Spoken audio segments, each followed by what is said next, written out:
And they were there to see our kids and check in on our kids and have dinner with our kids. But you know what? In many ways, our kids were on our own. And we were okay with that because they were pretty mature. Especially our daughter was pretty mature. And we didn't have to worry. Some of you are terrified. You've got teenagers. You can't even leave them alone in the house while you go away for a day or two. Because you don't know what will happen in that house. And we need to raise them so we can be confident that they'll perpetrate our values. And then be consistent. Having the clear boundaries is critical, but being consistent is also important. Some days you'll be very tired. Some days you feel like it's not the work.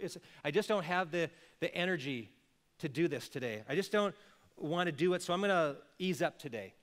Or sometimes in a home, mom and dad aren't consistent. One becomes the heavy and one becomes the light. So in my house when I grew up, mom would say, wait till your father gets home. And so dad was the heavy. And some of you dads are like that. Sometimes it's the mom who's the heavy. I don't think that's fair, because here's what the kids will do. They will do end arounds. When they want to get something, they know who the softie is. So they'll go, says, Dad said I couldn't, but Mom, what do you say? And all of a sudden, parents disagree. Sometimes couples will disagree in the midst of discipline. Now, this has happened in our home, and maybe this has happened to you, where you're standing watching the heavy in your household just go off on one of the kids, and you go, I don't agree with that.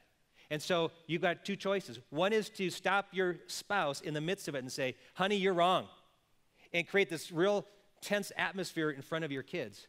Or you can go private and talk to your spouse and say, I'll just tell you, my wife did this once with me.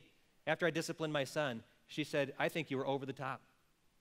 I said, what do you mean over the top? He deserved that. She goes, did you see the expression on his face?